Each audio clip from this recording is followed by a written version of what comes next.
হরে কৃষ্ণ। সামনে আসছে গোপাষ্টমী, অর্থাৎ 12ই কার্তিক 30শে অক্টোবর বৃহস্পতিবার। তো এই গোপাষ্টমীর দিনে কেন শ্রীমতী রাধারানীর চরণ দর্শন হয়, তো তার একটু মাহাত্ম্য আমরা জানতে চাই, তাই না? তাহলে সবাই ভাবে কি ব্যাপার, অন্যদিন রাধারানীর চরণ দর্শন হয় না, আজকে গোপাষ্টমীর দিনে কেন চরণ দর্শন হচ্ছে?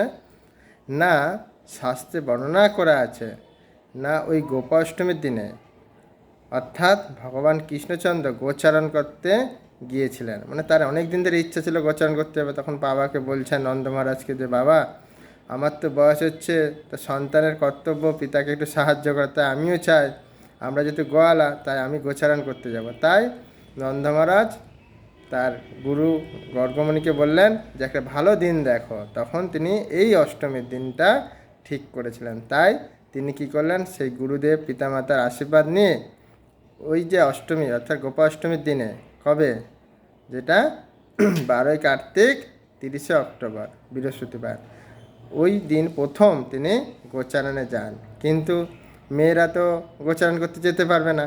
তো রাধারানী যখন শুনলেন, আরে আজকে কানাই গোচারণ করতে যাচ্ছে, তাহলে তো আমার দেখতে হবে, কিন্তু মেয়েরা তো গোচারণে যেতে পারবে না, তাহলে আমি কী করে যাব? তখন রাধারানী চিন্তা করলেন যে আমাকে দেখতে আর সুবলকে দেখতে একই। সুবল তো কৃষ্ণর বন্ধু ছিল না, সখা। তা আমি এক কাজ করি, সুবলের মতো সেজে নিই। কীভাবে সাজলো? তিনি সে ধুতি পাঞ্জাবি পোশাক পরলেন, কাদের মতো, প্রভুরা যেরকম পরে, কৃষ্ণ যেরকম ধুতি পাঞ্জাবি পরতেন সেরকম। তো সেরকম যদি রাধারানী সুবলের মতো সেজে যায়, তাহলে কী হবে, চরণ দর্শন হবে না?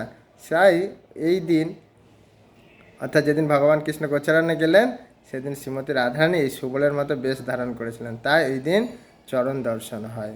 এবং রাধারানী আমাদের অত্যন্ত কৃপাময়, যে তেনার কৃপায় আমরা ওই দিন কমসে কম চরণ দর্শন করতে পারছি। তাই ভগবান কৃষ্ণচন্দ্র যদি গোচারণে যাচ্ছে, তাই রাধারানীর খুব ইচ্ছা দেখবে কিভাবে আমার, কি বলবো, প্রিয়জন গোচারণ করছে, দেখতে যা ইচ্ছা করে না সবার। তাই তিনি সুবলের বেশ ধারণ করে ধুতি পাঞ্জাবি পোশাক পরে ভগবান কৃষ্ণের গোচারণ লীলা দর্শন করতে গিয়েছিলেন। তাই ওই দিন রাধারানীর চরণ দর্শন হয়। কেমন, আরও আমি পরে আপনাদের গোচারণ লীলা বলবো, গোপাষ্টমী কেন মালা, গোমাতা কেন এত ভগবানের প্রিয়। যদি আপনার এটা ভালো লাগে, সবাইকে শেয়ার করবেন, সাবস্ক্রাইব করবেন, কমেন্ট লিখবেন। জয় গোমাতা কি জয়। হরে কৃষ্ণ। সবাই ভালো থাকবেন, সুস্থ থাকবেন। হরে কৃষ্ণ।